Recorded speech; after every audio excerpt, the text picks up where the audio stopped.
दोस्तों मैं आप सबके सामने क्लास 12 का एक चैप्टर है जिसका नाम है उपसह संयोजक यौगिक। बच्चों को काफी डिमांड आ रहा था सर कि ये टॉपिक करा दीजिए, बहुत इंपॉर्टेंट है।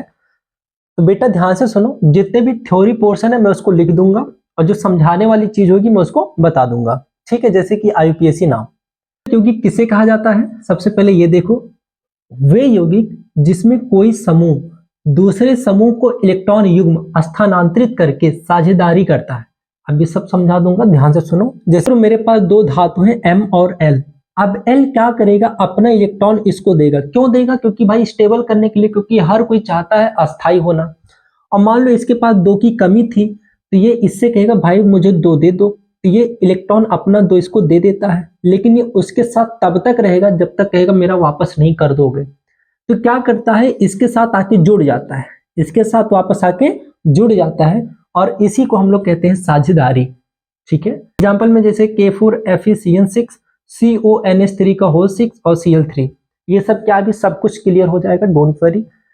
सर ये जो उपसह संयोजक यौगिक होता है वो कैसे होते हैं, सरल या जटिल? तो बेटा ये जटिल होते हैं। अब मेरे वर्ड आया जटिल, अब एक वर्ड आया जटिल, इस जटिल के भी दो भाग, एक होता है द्विक लवण और एक होता है उपसह संयोजक यौगिक। बेटा नाम से ही पता चल रहा है द्विक लवण, तो द्विक लवण मतलब कि जिसमें दो लवण हो और इसके साथ एक कंपलसरी है कि इसके साथ जल होगा, जरूर होगा। जैसे फिटकरी के सूत्र है K2SO4 Al2SO4 कोष्टबंध थ्राइस 24H2O, इसके साथ देखो जल जरूर रहेगा और साथ में कितने लवण, दो, एक और दो।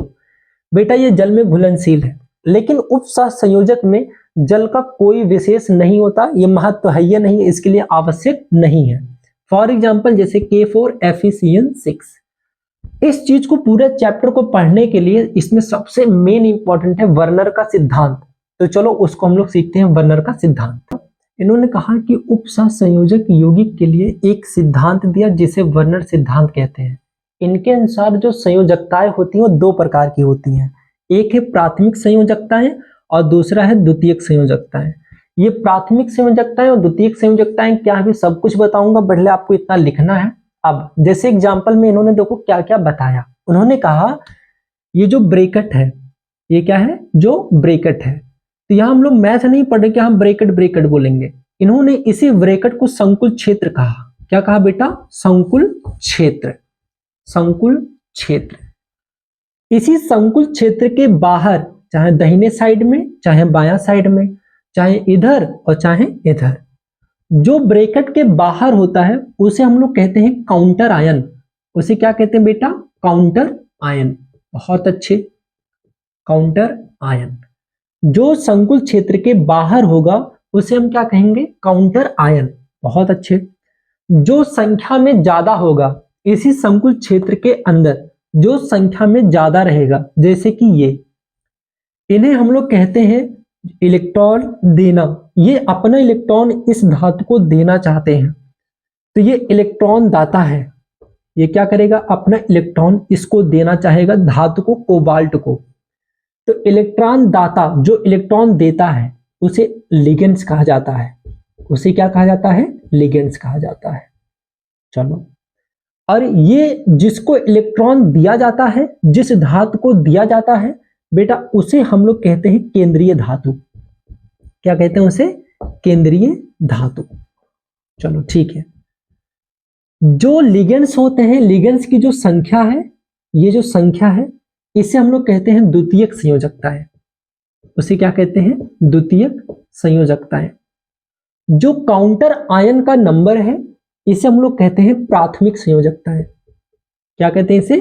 प्राथमिक संयोजकताएं। ठीक है, चलो इधर देखो, मैंने आपको एक होमवर्क दे दिया, इसमें आपको यह बताना है कि कौन सा काउंटर आयन है। पहले आप मुझे बताओ प्राथमिक संख्या क्या है बेटा? प्राथमिक संयोजकताएं, प्राथमिक संयोजकताएं। तो प्राथमिक संयोजकताएं किसका निकलता है सर? काउंटर आयन का। और काउंटर आयन बेटा क्या है? जो संकुल क्षेत्र के बाहर होता है। तो संकुल क्षेत्र के बाहर है पोटेशियम के, तो इसे हम लोग क्या कहेंगे? Counter ion. तो यहां मैं एक और लिख देता हूं, काउंटर आयन। काउंटर आयन बेटा क्या है? के, पोटेशियम। प्राथमिक संयोजकताएं कितनी है? 4 है। द्वितीयक संयोजकताएं कितनी है? आप संकुल क्षेत्र के अंदर आओ, इसमें से देखो जो ज्यादा संख्या में है, जैसे कि Cn, ये जो 6 है ना बेटा, इसी को हम लोग कहते हैं द्वितीयक संयोजकता है। ये क्या करेगा, जो ज्यादा संख्या में रहता है वही धातु को इलेक्ट्रॉन देता है, ये कहलाता है हमारा लिगेंड्स। तो लिगेंड्स क्या है बेटा, Cl। ये 6 मिलकर इसको देना चाहेंगे फेरस को, तो ये हमारा पास हो जाएगा केंद्रीय धातु फेरस। चलो एक क्वेश्चन और बताओ, जैसे मैं आपसे पूछ लूं, सपोज करो यहाँ पे Cr है, ठीक है, और यहाँ पे मैंने कहा ऐसे है H2O और यहाँ पे है 6, और ऐसे एग्जांपल में और ले लूं, सपोज करो इधर है Cl3। ये बताओ इसमें काउंटर आयन कौन है, बहुत अच्छे, क्लोरीन काउंटर आयन है। तो काउंटर आयन अगर क्लोरीन है बेटा, तो आप मुझे बताओ प्राथमिक संयोजकताएं कितनी है, सर 3 है, बहुत अच्छे। संकुल क्षेत्र के अंदर जाओ, संकुल क्षेत्र के अंदर आप इसको देखो, ये संख्या ज्यादा है, तो ये कहलाता है क्या, लिगेंड्स। क्यों, क्योंकि ये संख्या में ज्यादा है तो इलेक्ट्रॉन इसको देने का काम करेंगे, इसे लिगेंड्स कहा जाता है। लिगेंड्स है H2O, इसकी जो संख्या है बेटा उसे हम लोग कहते हैं द्वितीयक संयोजकताएं, और जो Cr है उसे हम लोग कहते हैं केंद्रीय धातु, ठीक है, तो इसको नोट कर लो, बाकी आगे। लिगेंड्स क्या होता है बेटा, वे समूह या मूलक जो इलेक्ट्रॉन धातुओं को देते हैं, इलेक्ट्रॉन धातुओं को क्या करेंगे, देते हैं, उन्हें क्या कहलाते हैं, लिगेंड्स। लिगेंड्स बेटा 4 प्रकार के होते हैं, एक है एक दंती, द्विदंती, बहुदंती, उभयदंती। एक दंती लिगेंड्स किसे कहा जाता है, जो अपना एक इलेक्ट्रॉन युग्म देते हैं, जो अपना एक इलेक्ट्रॉन युग्म धातुओं को देते हैं, उन्हें हम लोग क्या कहते हैं, एक दंती लिगेंड्स कहते हैं। एग्जाम्पल में बेटा Cl minus, Br minus, Cn minus, OH minus minus, ठीक है। चलो द्विदंती लिगेंड्स क्या होते हैं, जो अपने 2 इलेक्ट्रॉन युग्म को धातु को देते हैं, उन्हें हम लोग क्या कहते हैं, द्विदंती लिगेंड्स कहा जाता है। एग्जाम्पल में SO4 पर 2 माइनस, CO3 पर 2 माइनस, En। सर यहाँ पे En क्या है बेटा, अभी बताऊंगा, इसलिए मैंने उसको क्या करा, सर्कल बना दिया, ठीक है। बहुदंती क्या है बेटा, 2 युग्म से ज्यादा इलेक्ट्रॉन अगर देगा उसे हम लोग कहते हैं बहुदंती लिगेंड्स कहा जाता है। जैसे PO4 पर 3 माइनस, EDTA पर 4 माइनस और EDTA पर -3।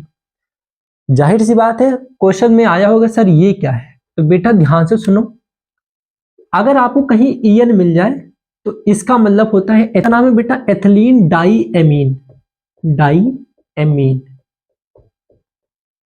इसका नाम क्या है En का, एथिलीन डाईएमीन।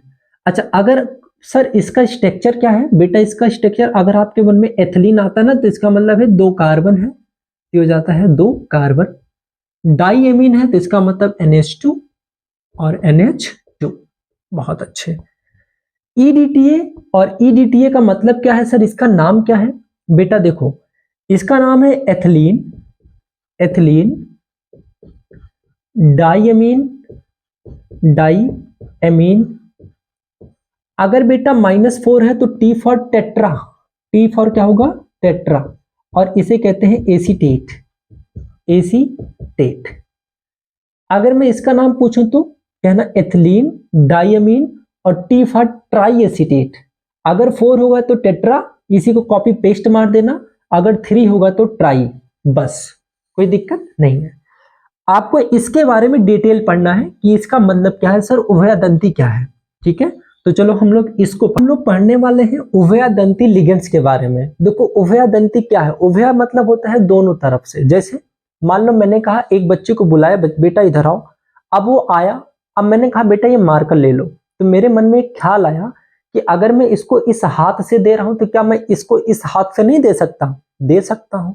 तो वही लिखा है, वे लिगेंड्स जो अपने अलग अलग परमाणु से इलेक्ट्रॉन युग्म दान कर दे, चाहे इधर से भी और इधर से, दोनों तरफ से इलेक्ट्रॉन युग्म अगर दान कर दे रहा है तो उसे हम लोग कहते हैं उभयदंती लिगेंड्स। कोई बात नहीं, अभी एग्जाम्पल में समझ आ जाएगा। जैसे फॉर एग्जाम्पल मैंने कहा मेरे पास कोई धातु है, ये क्या है बेटा, धातु। अब मैंने कहा कि मान लो मेरे पास इधर है साइनाइड, ठीक है, साइनाइड। अब साइनाइड कहेगा बेटा चलो मैं इसको इलेक्ट्रॉन दे देता हूं, कोई बात नहीं। साइनाइड कहेगा कि मैं कार्बन पहले हूं तो मैं इलेक्ट्रॉन दे सकता हूं। एन कहेगा भाई मैं भी तो दे सकता हूं, कहेगा बिल्कुल तुम भी आके दे दो। अगर एम आके दे दे इसी धातु को, अब किस कौन दे रहा है, एन आके दे दे, ऐसी चीज को हम लोग कहते हैं बेटा उभयदंती। कोई बात नहीं, इसे हम लोग कहते हैं, देखो जब चेंज होते हैं ना, आपस में अदला बदली होता है तो नाम भी चेंज हो जाता है। जैसे ये साइनाइड और इसे हम लोग कहते हैं आइसोसाइनाइड। एक एग्जांपल और लेते हैं, जैसे मान लो कि मेरे पास कोई धातु है, मेरे पास क्या है, कोई धातु है। अब मेरे पास नाइट्राइटो है, नाइट्राइट है NO2, और इसी चीज को मैं ऐसे भी लिख सकता हूं ONO। सुनो ध्यान से, ये NO2 कहेगा, नाइट्राइट कहेगा कि मैं N पहले हूं तो मैं इसको इलेक्ट्रॉन दे सकता हूं, कहेगा कोई बात नहीं। तो ऑक्सीजन कहेगा मैं भी तो दे सकता हूं, बिल्कुल दे सकता है। तो ऑक्सीजन अगर दे देगा तो इसका नाम चेंज हो जाएगा। तो बेटा इसका नाम होगा नाइट्राइटो N। इसका नाम क्या है, नाइट्राइटो N। मतलब कि नाइट्राइट N दिया और ये कहलाता है नाइट्राइटो O। नाइट्राइटो O मतलब कि जो नाइट्राइटो हो कौन दिया, O दिया, बस। कोई दिक्कत यहां तक नहीं। तो एक एग्जांपल और लेते हैं, उभयदंती अभी अच्छे से समझ आ जाएगा आपको। जैसे बेटा मान लो मेरे पास कोई धातु है M, ठीक है, थायोसाइनाइड। अब ये कहेगा, S कहेगा मैं इसको इलेक्ट्रॉन दे सकता हूं, ये कहेगा मैं क्यों ना दूं, तो ये भी लिख सकता है NCS। इसे कहते हैं बेटा आइसोथायोसाइनाइड, ठीक है। अब ये इसको दे देगा, ठीक है। ऐसी चीज को हम लोग कहते हैं उभयदंती लिगेंड्स। आपको करना क्या है, एग्जाम में अगर आ जाए कि उभयदंती लिगेंड्स किसे कहा जाता है, तो लिख देना कि वे लिगेंड्स जो अपना इलेक्ट्रॉन अलग अलग परमाणुओं से दे दे, उसे क्या कहते हैं, उभयदंती लिगेंड्स। एग्जाम्पल में 2 ठो समझा देना बस। अब चलो हम लोग पढ़ने वाले बेटा IUPAC नाम, बहुत इंपॉर्टेंट टॉपिक है। चलो इसमें सबसे पहले मैंने एक चार्ट बनाया है, मैंने एक छोटा सा लिखा, ज्यादा नहीं लिखा है, मैं आपको स्क्रीनशॉट दे दूंगा, ध्यान से सुनो। ऋणात्मक लिगेंड्स और उसका नाम। लिगेंड्स क्या होता है इतना तो कंफर्म पता चल गया होगा, लिगेंड्स क्या है, जो इलेक्ट्रॉन देता है। अब अगर Cl माइनस है तो इसे हम लोग कहते हैं क्लोराइडो, Br माइनस है तो उसे हम लोग कहते हैं ब्रोमाइडो, I माइनस होगा तो आयोडाइडो। अगर OH माइनस है बेटा इसे कहते हैं हाइड्रो ऑक्साइडो, Cn माइनस है तो इसे कहते हैं साइनाइडो, अगर Nc है तो इसे कहते हैं आइसोसाइनाइडो। कुछ और भी है वो मैं डाल दूंगा, ठीक है। चलो कुछ उदासीन लिगेंड्स हैं, जैसे अगर NH3 आ जाए तो इसका IUPAC नाम हम लोग क्या बोलेंगे, एमीन बोलेंगे। अगर H2O आ जाए, अगर H2O कहीं पर आ जाए, कहां पे, संकुल क्षेत्र के अंदर, तो उसे हम लोग क्या बोलेंगे, एक्वा। क्या बोलेंगे, एक्वा। अगर ईएन आ जाए तो इसका नाम एथिलीन डाइएमीन ही होता है।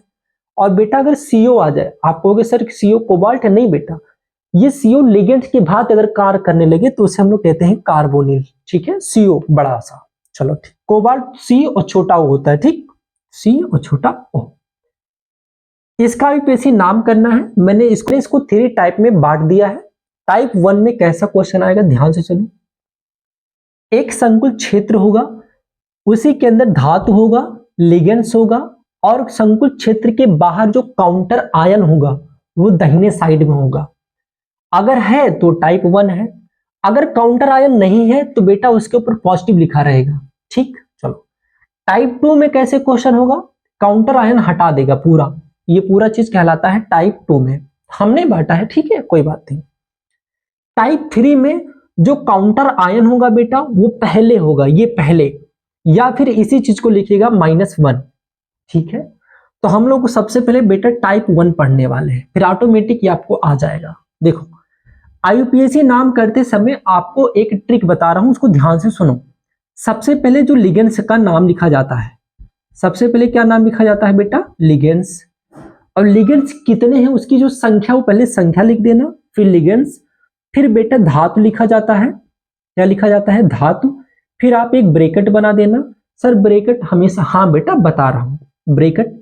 फिर लास्ट में बेटा काउंटर आयन, ये काउंटर आयन है। चलो जैसे इसका मुझे नाम बताना है, तो लिगेंड्स कौन है बेटा, संकुल क्षेत्र के अंदर जो ज्यादा संख्या में NH3, ये क्या है, लिगेंड्स है।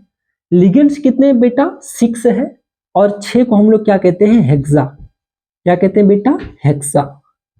अच्छा इसका नाम क्या है बेटा, NH3 का IUPAC नाम करते समय, सर अगर ये लिगेंड्स है तो इसका नाम होता है एमीन। तो इसका नाम क्या होगा? हेक्साएमीन। बहुत अच्छे, हेक्साएमीन हो गया। फिर उसके बाद क्या है बेटा? धातु। धातु क्या है बेटा? कोबाल्ट। ये हो जाएगा कोबाल्ट। ब्रैकेट बनाना है। कोबाल्ट के बाद इसका Cl3। सर Cl3 को क्या लिखा जाएगा? क्लोराइड लिखा जाएगा कि क्लोराइडो? बेटा अगर ये बाहर है ना, अगर संकुल क्षेत्र के बाहर है तो ये लिगेंड्स नहीं है, और ये जो चीज है ना वो लिगेंड्स है, लिगेंड्स का काम करेगा, तब इसे बोलेंगे क्लोराइडो, और इसका नाम नॉर्मल ही होगा क्या? क्लोराइड। क्यों? क्योंकि सर ये काउंटर आयन है, लिगेंड्स नहीं है, इसे कहेंगे क्लोराइड। कोई बात नहीं, ठीक है। यहां पे क्या होगा बेटा? ये ना आईयूपीएसी नाम में जब आप ये हमेशा जो धातु के बगल में जो ब्रैकेट होता है उसका मतलब ये है कि ऑक्सीकरण संख्या है। कैसे निकालेंगे उसको समझो। मुझे इसका ऑक्सीकरण संख्या निकालना है बेटा, तो इसको x मान लो प्लस, देखो इसे उदासीन लिगेंड्स कहते हैं, और उदासीन लिगेंड्स का जो ऑक्सीकरण संख्या होता है वो 0 होता है। तो 6 का मल्टीप्लाई 0 में करेंगे तो 0 आएगा। एक क्लोरीन का -1 तो 3 क्लोरीन का -3 होता है इक्वल टू 0। -3 को उधर करेंगे तो 3 आएगा, तो 1 2 3। अब इसका आईपीसी नाम पढ़ो, हेक्सा इसका आईपीसी नाम पढ़ो, इसका आईपीसी नाम पढ़ो, हेक्साएमीन कोबाल्ट थर्ड क्लोराइड।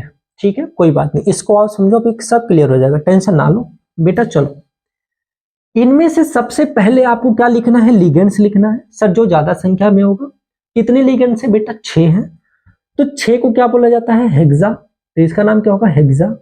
बेटा H2 अगर लिगेंड्स है तो उसका नाम क्या होगा? एक्वा, तो हो जाएगा एक्वा। बहुत अच्छे।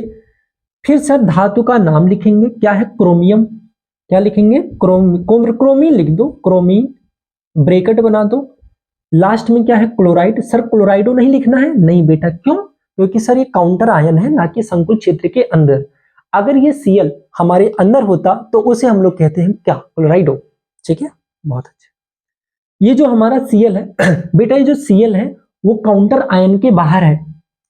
ये जो हमारे पास Cl है वो बेटा एक काउंटर आयन है, लिगेंड्स नहीं है, तो अतः हम इसको क्लोराइडो नहीं लिखेंगे, इसका नाम नॉर्मल क्या हो जाएगा? क्लोराइड। आईपीसी नाम कैसे करना है बेटा? ये देखो उदासीन है, H2O क्या है? उदासीन है, तो इसकी ऑक्सीकरण संख्या 0, तो इसको लिखो x + 0। ये -3 इक्वल टू 0, तो -3 उधर जाएगा तो क्या हो जाएगा? +3। तो इसका नाम क्या होगा? हेक्सा एक्वा ब्रोमीन, ना इसका आईपीसी नाम क्या हो जाएगा? हेक्सा एक्वा क्रोमियम या क्रोमीन थर्ड क्लोराइड। कोई दिक्कत यहां तक नहीं है। चलो 2-3 और करवाता हूं, भी सब समझ में आ जाए। सबसे पहले लिगेंड्स का नाम लिखेंगे। लिगेंड्स कौन है? जो ज्यादा संख्या में, जैसे कि H2O। H2O क्या करेगा? अपने सारा इलेक्ट्रॉन इस धातु को देने का प्रयास करेगा। ये H2O का आईपीसी नाम क्या होगा बेटा? एक्वा, तो इसका नाम होगा एक्वा। बहुत अच्छे। सर ये एक्वा कितने हैं? सर 6 है, तो 6 को क्या कहा जाता है? हेक्सा या हेक्सा। हो गया, बहुत अच्छा, हेक्सा एक्वा। अब उसके बाद क्या लिखा जाता है? धातु लिखा जाता है। धातु क्या है बेटा? मैग्नीज, तो मैग्नीज, मैग्नीज। फिर क्या लगाया जाता है? ब्रैकेट लगाया जाता है। फिर क्या होगा? ब्रोमीन। बहुत अच्छा। ब्रोमाइडो नहीं लिखेंगे, क्यों? क्योंकि सर अगर ये लिगेंड्स होता ना तो मैं इसको लिखता ब्रोमाइडो इसका हो गया ब्रोमीन। सर हमें कैसा पता चलेगा कि धातु कौन सा? बेटा जिसके अंतिम में M ज्यादा है, M ज्यादातर M, ठीक है, जैसे मैग्नीशियम, ऐसे एल्युमिनियम, मैग्नीशियम, है ना, ऐसे करके। चलो धातु है तो ये सारे इलेक्ट्रॉन इसको देने का प्रयास करेंगे, जैसे। अच्छा, यहाँ पे ईएन आया ना, तो एक छोटा सा चीज समझ लो, इसे नोट बना के लिख लो कि अगर ईएन अगर 2 आ जाए तो इसको लिखा जाता है 20। क्या लिखा जाता है? 20, इसकी जो संख्या है। और ईएन अगर 3 हो जाए बेटा तो इसे कहा जाता है ट्रेस। क्या कहा जाता है? ट्रेस। इसका नाम क्या होगा? लिगेंड्स पहले नाम होता है, लिगेंड्स क्या है? 3 है, तो 3 को क्या लिखा जाता है? ट्रेस, तो इसका नाम हो जाएगा ट्रिस।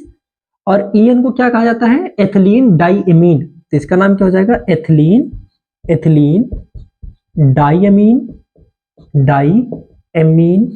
बेटा धातु का नाम क्या है? कोबाल्ट, तो इसका नाम हो जाएगा कोबाल्ट। फिर क्या करना है? ब्रैकेट बनाना है। कोबाल्ट के बाद यहाँ पे क्या होगा बेटा? लास्ट वाले को क्या लिखेंगे? क्लोराइड लिखेंगे, तो हो जाएगा क्लोराइड। अच्छा सर आपने इसका वो ऑक्सीकरण संख्या तो बताया ही नहीं। बेटा ये बताओ, ये उदासीन है तो ये हो गया 0, इसको x प्लस 0, ये -2 और इक्वल टू 0, -2 उधर जाएगा तो क्या होगा +2, तो यहाँ पे हो जाएगा सेकेंड। वैसे ही यहाँ पे En को भी देखो 0 तो हो जाएगा 0, -3 तो हो जाएगा +3, इधर क्या हो जाएगा +3, कोई दिक्कत नहीं है। इसका आईपीसी नाम क्या होगा उसको देखो। अब देखो इसमें लिगेंड्स ज्यादा हो गए, 2 लिगेंड्स हो गए, एक था बेटा एक्वा और एक है एमीन। अब ये ना आपस में ये कहेगा कि अब आप लिगेंड्स का नाम सबसे पहले किसका रखोगे, तो ये मारामारी कर लेंगे। ये कहेगा मुझे ना अल्फाबेटिकल से रखो, अल्फाबेटिकल में इसे कहा जाता है एक्वा AQ और इसे पढ़ा जाता है एमीन। आप मुझे एक बात बताओ बेटा, ए तो ए कट गया, तो क्यू आता है पहले कि एम आता है, सर एम आता है, तो क्या लिखेंगे एम का नाम पहले लिखेंगे, तो इसका नाम क्या होगा एमीन, इसका नाम क्या होगा एमीन। बहुत अच्छे। ये एमीन कितने हैं बेटा 3 है, 3 को क्या लिखेंगे ट्राई, तो इसका नाम क्या होगा ट्राई एमीन। बहुत अच्छे। फिर क्या होगा एक्वा, लिखो एक्वा। बेटा एक्वा कितने हैं 3 को क्या लिखते हैं ट्राई, तो इसका नाम होगा ट्राई एक्वा। धातु का नाम क्या है क्रोमीन, क्रोमीन, क्रोमियम लिखे तो चाहे क्रोमीन, ठीक है क्रोमीन। फिर ब्रैकेट बना दो और Br3 को क्या लिखेंगे ब्रोमीन। हम ब्रोमाइडो नहीं लिखेंगे, अगर ये अंदर होता तो मैं इसको ब्रोमाइडो लिखता, तो ये हो जाएगा ब्रोमीन। आईयूपीएसी नाम करेंगे कैसे बेटा, ये 0, ये भी 0, सर क्यों 0, क्योंकि बेटा ये देखो उदासीन लिगेंड्स है और ये -3 उधर जाएगा तो +3 तो हो जाएगा थर्ड। इसका नाम क्या होगा triammine, triaqua, chromine, third bromine. कोई दिक्कत यहां तक नहीं है। इसका नाम बताओ।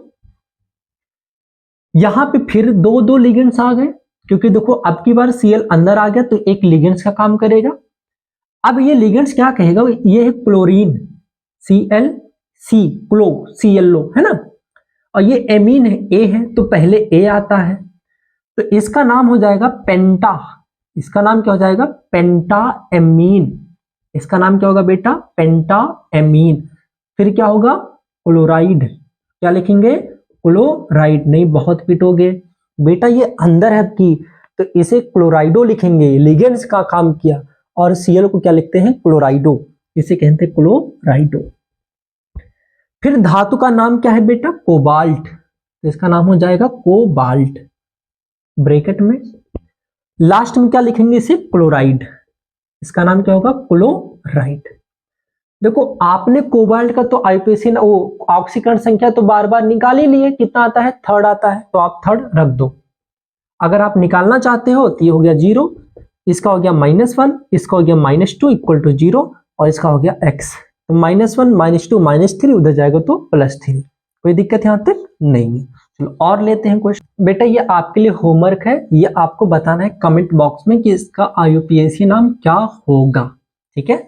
उम्मीद करता हूं कि आप सबको वीडियो पसंद आया होगा। अगर वीडियो पसंद आया तो लाइक सब्सक्राइब शेयर जरूर कीजिएगा। जय हिंद जय भारत।